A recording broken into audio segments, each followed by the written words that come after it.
पुरुवंश चरित्र पुरुवंशं पुरुजन्मेजे अप्राचिन्वान् प्रवीर मनस्यु अभयद सुडायु उ बहुगत सन्याति अहम्यति రౌద్రాస్వంగా పెరిగింది. రౌద్రాస్వనికి 10 మంది కుమారులు ఉన్నారు. వారిలో రితేషు అత్యంత ప్రముఖుడు. రితేషుకి 3 కుమారులు ఉన్నారు. వారిలో అప్రతిరత్ ప్రముఖుడు. అప్రతిరత్ వంశం క్రింది విధంగా ఉంది. అప్రతిరత్, ఐలీన్, దుష్యంత్ మరియు భారత్. దుష్యంతుడు రాజు విశ్వామిత్ర ఋషి మరియు మేనక ఋషి కుమార్తె అయిన శకుంతలతో ప్రేమలో పడ్డాడు. వారు అడవిలో రహస్యంగా వివాహం చేసుకున్నారు మరియు కొన్ని రోజుల తర్వాత రాజు దుష్యంతుడు తన రాజభవనానికి చేరుకున్న వెంటనే ఆమెను పిలుస్తానని శకుంతలకు వాగ్దానం చేస్తూ తన రాజ్యానికి తిరిగి వచ్చాడు.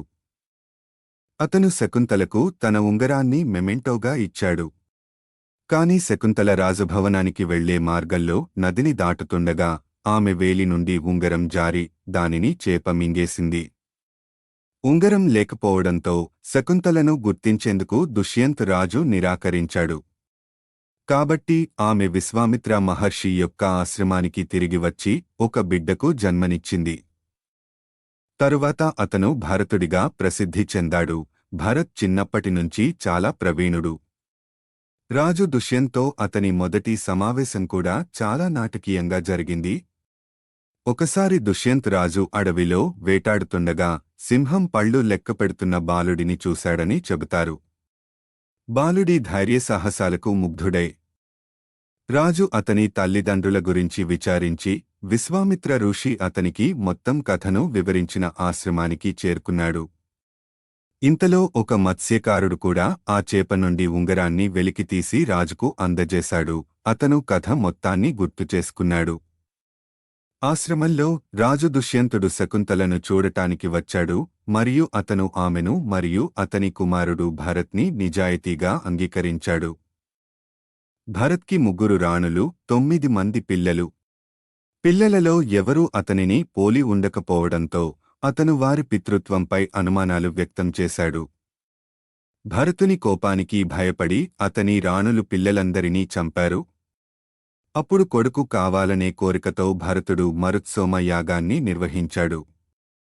ఫలితంగా భరద్వాజుని తన కొడుకుగా పొందాడు. భరద్వాజ్ రెండవ పేరు వితత్. అతని వంశం ఈ క్రింది విధంగా పెరిగింది. వితత్ మన్యుడొట్, మన్యునికి బృహక్షత్ర, మహావీర్, నర, గార్గ్ మొదలైన అనేక మంది కుమారులు ఉన్నారు. వారి వంశం నరసంస్కృతి, గురుప్రీతి మరియు రంతిదేవ్ల ప్రకారం పెరిగింది. గార్గ్కి షిని అనే కుమారుడు ఉన్నాడు. అతను గార్గ్య మరియు సైన్య అని కూడా ప్రసిద్ధి చెందాడు. మహావీర్ వంశం క్రింది విధంగా ఉంది. దురుక్షత్రయేరుని, పుష్కరిణ్య మరియు కపి. బృహక్షత్ర వంశంలో హస్తినాపూర్ నగరాన్ని స్థాపించిన హస్తి రాజు సంభవించాడు. హస్తికి 3 కుమారులు అజ్మీర్, ద్విజ్మీర్ మరియు పురుమీర్. అజ్మీర్ కుమారులలో పాంచాలు మరియు కుమార్తె అహల్య ఉన్నారు. అహల్య గౌతమ ఋషిని వివాహం చేసుకుంది. వారికి శతానందుడు అనే కుమారుడు ఉన్నాడు. సత్యఘృతి శతానందుని కుమారుడు. ఒకసారి సత్యఘృతి చాలా రసిక మరియు అందమైన ఎల్ఫ్ ఊర్వశిని చూసింది. ఆమె చూపు ఒక్కటే చాలు అతని వీర్యం స్ఖలనం. అది రెల్లుమీద పడి 2 భాగాలుగా విడిపోయింది. ఈ 2 భాగాల నుండి అబ్బాయి క్రిప్ మరియు అమ్మాయి క్రూపి జన్మించారు. రాజు శంతనుడు క్రిప్ మరియు క్రూపెలను అడవిలో కనుగొని తన రాజభవనానికి తీసుకువచ్చాడు. తరువాత కాలంలో క్రూపికి కౌరవులు మరియు పాండవుల గురువు ద్రోణాచార్యతో వివాహం జరిగింది. అశ్వత్థామ ద్రోణాచార్యుని కుమారుడు.